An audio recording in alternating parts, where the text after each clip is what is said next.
Olá, meu amigo e minha amiga, seja muito bem-vindo a mais um vídeo aqui do nosso canal. Que prazer enorme estar aqui com você agora na hora do almoço. Desejo que a sua mesa esteja farta, repleta de bênçãos, você e toda a sua família. E, mais uma vez, estou aqui para agradecer você a me receber na sua casa numa hora tão especial, que é agora do editorial número 2, né, o vídeo número 2 do meio-dia, um momento tão importante para você e para sua família. Você me recebe aqui na sua casa para a gente poder bater um papo sobre política e falar um pouco mais sobre esse nosso Brasil. Lembrando a você que as dicas financeiras de como ganhar dinheiro estão aqui na descrição. Todo dia tem um editorial diferente para você, só para você se manter informado, é de graça, você não paga nada, tá? É só para poder ajudar mesmo. Vamos lá, pessoal. Vamos começar com notícia boa. É importante a gente começar com coisa boa para vocês. Olha só, apesar da dificuldade, apesar de tudo que está acontecendo, a gente tem, sabe, uma luz no fim do túnel, porque a gente tá vendo efetivamente tudo aquilo que a gente esperava de um gestor. A gente está vendo a representação do político que o brasileiro esperava. Tarcísio de Freitas. Já está restabelecido o tráfego na rodovia Rio-Santos para que serviços de emergência cheguem às terras, por terra até as pessoas. O tráfego de veículos comuns será liberado nos próximos dias. Parabéns ao time do DR de São Paulo, né? Parabéns pelo trabalho incansável. A atuação de Tarcísio de Freitas está sendo impecável.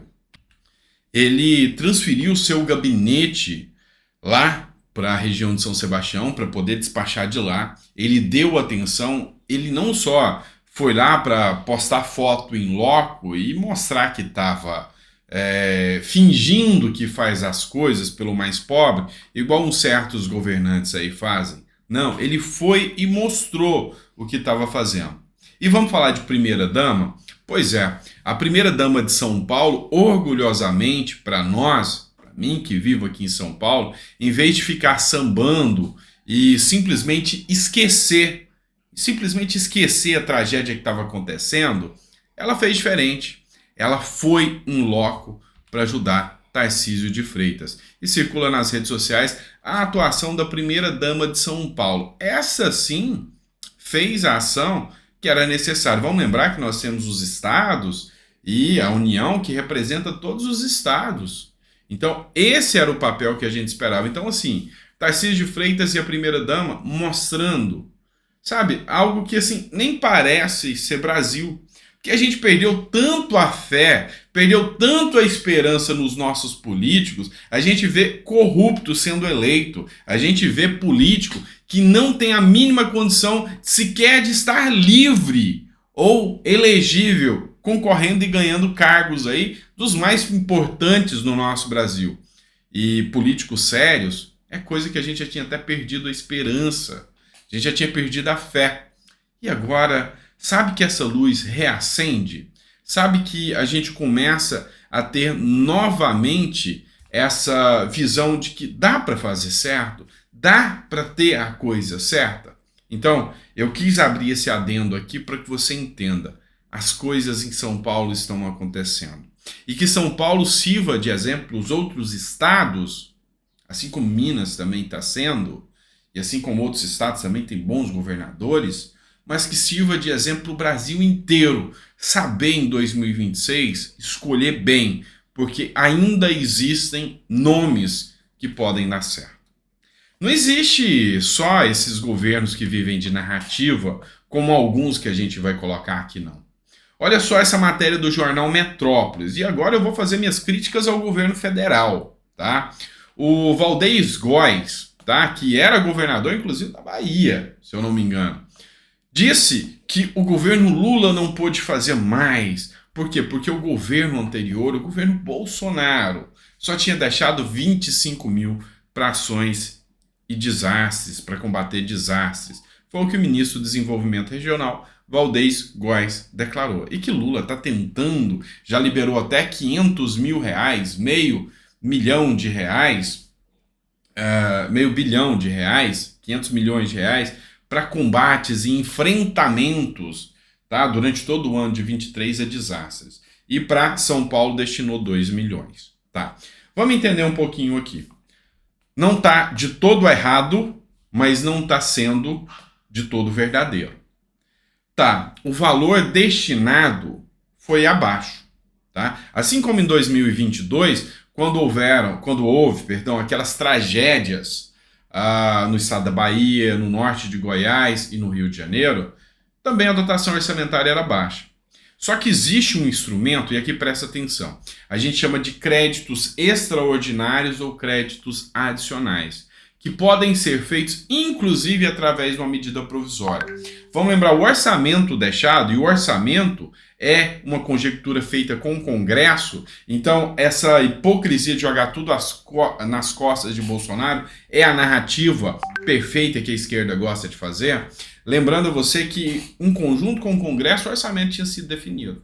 Mas se Lula quisesse, ele fazia igual o Bolsonaro, que criou, dentro de uma medida provisória, um orçamento extraordinário e liberou 700 milhões para ajuda ao pessoal que estava passando pelo enfrentamento às enchentes em 2022, lá no Rio, na Bahia e em Goiás. Então, de 2 milhões para 700 milhões que Bolsonaro liberou, tem uma diferença gigantesca, né? É melhor do que fazer essa narrativa feia, essa narrativa revanchista.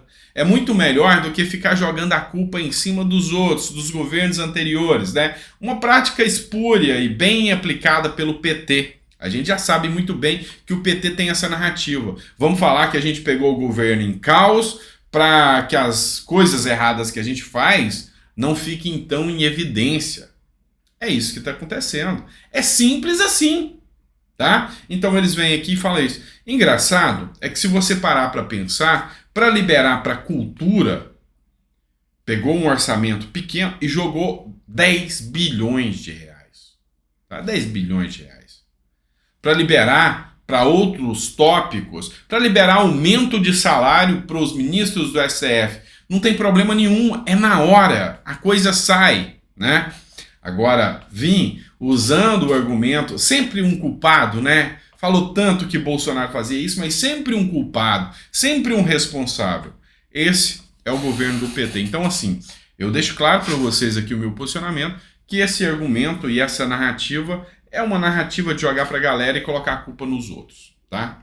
Bora partir para outra matéria aqui, assim, grave demais, gente. Grave, grave, grave. Aconteceu uma tragédia, tá? 2 homens, numa discussão de bar, porque perdeu na sinuca, cometeram uma chacina. Mataram 7 pessoas da mesma família, tá? Que estavam lá jogando, brincando de sinuca. Tá? E, inclusive, uma criança de 7 anos. Um crime odioso, um crime brutal, uma coisa sem precedentes. E, pasmem, esses 2 indivíduos, e eu não vou mentir que eu tô triste porque eu não tô, já foi cancelado seu CPF pela polícia de Sinop, no Mato Grosso, tá? O outro, a gente espera que a polícia haja de forma tão efetiva assim também. Eles são CACs, tá? Ou tiveram registros já de CAC. Então eles não são CACs, tá? E o nosso ministro da Justiça, o mesmo que ficava dançando e balançando o trio elétrico lá em cima do carnaval enquanto a tragédia de São Paulo acontecia e não estava nem aí, tem que vir polarizar e politizar essa situação. E olha só o que ele fez a postagem aqui. Mais 7 homicídios brutais. Mais um resultado trágico da irresponsável política armamentista que levou à proliferação de clubes de tiro, supostamente destinados a pessoas de bem, como alega a extrema-direita. Isso aqui é uma narrativa torpe, é uma narrativa, totalmente sem sentido, uma coisa assim, é a narrativa ideológica da esquerda que não leva em consideração fatos. A ciência só serve para eles quando é dentro do interesse deles. Então eles fazem uma postagem aqui da G1, né? Autor de chacina em bar de Mato Grosso tem cadastro em clube de tiro e postava vídeo praticando. Ou seja, aqui a narrativa é, tá vendo? Tem que tirar todas as armas dos CACs. Pois é, só que a gente tem que entender umas coisas aqui. Eu nunca vi uma postagem desse que se diz ministro da Justiça aí, desse que é autodeclarado comunista, quando acontece uma chacina no morro, quando os bandidos armados vão lá e fazem as coisas mais trágicas do mundo, e ninguém daqueles ali tem arma registrada. Então, não que eu defenda essa coisa odienta que esses imbecis, que esses cretinos fizeram. E ainda digo mais. Agora é hora da gente voltar à discussão sobre a pena de morte no Brasil. Ah, doutor, mas é cláusula pétrea. Opa, alto lá. Dá para se discutir isso e dá para se discutir, sim, a possibilidade de revisão dessa situação, porque no Brasil existe pena de morte, sim, tá? Existe sim. Engano seu de pensar que não existe, que há essa previsão. E essa previsão pode ser estendida. Não seria a opressão, a supressão da questão da pena de morte? Está na hora. Porque gente como essa que foi filmada, que viu, merece. Merece sim. Porque ali está nítido e notório a ação odienta desse tipo de pessoas. Mas aqui, vamos voltar ao ministro da Justiça, que politiza tudo, né? Vamos deixar bem claro. O Luiz Kleber é um usuário do Twitter, fez uma postagem aqui de uma nota de esclarecimento da Federação de Tiro do Mato Grosso, deixando claro que esses assassinos, tá? A Federação de Tiro de Mato Grosso vem esclarecer que os assassinos que praticaram a chacina de Sinop, onde 7 pessoas foram brutalmente assassinadas, não fazem parte do grupo de tiro. Eles já foram expulsos por não frequentar e foram retirados. Então eles não estão vinculados mais. Eles já foram CACs, não são mais CACs, tá? Então uma coisa não justifica a outra, tá? Outra usuária do Twitter também, a Sarita Coelho, veio e fez a postagem. Olha, então venha e veja a taxa de assassinatos de mulheres no Brasil e compare aqui os anos de 2019, 2020 e 2021. Compare isso aqui, inclusive, com a gestão dos últimos anos do governo do PT, que você vai ver que reduziu drasticamente o número de homicídios. Reduziu, só no primeiro ano, reduziu em 19%. No ano de 2018 já reduziu de 12% e depois 19%. Tá? Então, assim, é nítido que esse discurso é utilizado de maneira ideológica, tá? De maneira ideológica. Se efetivamente eu percebesse que esse ministro da Justiça aí, ele realmente tivesse uma função, assim, uma dedicação em acabar com todas as armas, em ir no morro, perseguir, fazer uma força-tarefa, usar os militares e fazer um limpa, eu me calo. Mas ele quer tirar, a guerra dele é contra os CACs por causa da questão ideológica em relação a Bolsonaro. E isso aí, o brasileiro não vai engolir essa narrativa, não, pode ter certeza. E por falar em narrativa, eu trago agora o último tema aqui desse vídeo aqui para vocês. Olha só como é a narrativa sabe, até da própria mídia. Olha só, como o comandante da FAB, da Força Aérea Brasileira, de Bolsonaro, foi atacar Lula. Olha que coisa mais, assim, perigosa. Olha só, o comandante da FAB de Bolsonaro curtiu um post que ataca Lula. Meu Deus! E quer saber o post que ataca Lula? Lula fez uma postagem. Um internauta chegou na postagem e escreveu: caramba, a escrita desse presidente parece uma redação de um menino de 4ª série, sem conhecimento nenhum. Aí o comandante da FAB deu um like no post. E aí, agora, ele é um conspirador. Se brincar, eu acho que ele deve ser até preso agora. Talvez o Alexandre de Moraes pode mandar prendê-lo por causa desse ato tão gravíssimo, tão torpe, que é curtir um post que diz que o texto do presidente Lula parece uma redação de uma pessoa de 4ª série? Tá certo isso? Será que esse é o nível que a imprensa brasileira tomou contra Bolsonaro? Comandante da FAB de Bolsonaro. Tá certo, ele foi comandante até o dia 2, quando ele deixou a FAB, que eu tô falando do Batista Júnior, tá? Tá aqui o comandante da FAB. Então, assim, o que vocês têm que entender? Hoje a narrativa da esquerda é destruir é assolar a direita. A direita, ela prega o livre comércio, a liberdade, o liberalismo econômico, e isso aí, para grupos que gostam de se manter no poder, como o PT, que ficou 16 anos, e se dependesse do PT, ficaria por 50 anos, a lá Fidel Castro, a lá Kim Jong-un. Você já percebe qual é o ponto de estratégia da esquerda. E eles contam com o apoio da grande mídia. A grande questão aqui é que Lula não está agradando tanto, não. E essas narrativas não vão se manter por muito tempo, não. A gente ainda tem muito ainda o que ver, porque nós vamos espalhar sempre a narrativa verdadeira. Nós vamos mostrar para vocês o que realmente está sendo de bom. E de forma imparcial. Vocês já viram eu elogiar Lula aqui quando ele acerta. É difícil, mas acontece. E já viram eu criticar Bolsonaro quando ele erra. Isso é ser coerente. Vocês viram eu elogiar Tarcísio várias vezes, mas já teci críticas, principalmente no caso dos autistas, que é a bandeira que eu defendo. Quando ele vetou a lei dos autistas, reconheceu com nobreza o erro, voltou atrás e reverteu a sua decisão. É assim que a política brasileira tem que funcionar. Tá bom? Ficou até o final do vídeo, meu amigo? Coloca nos comentários se você gostou ou se não gostou daqui dos nossos pontos de vista, nossa análise econômica, financeira, jurídica, filosófica, o nosso bate-papo. Isso aqui é um bate-papo que a gente está fazendo para aprender um pouco mais de política, tá? Para aprender um pouco mais sobre o que acontece no Brasil e no mundo, tá?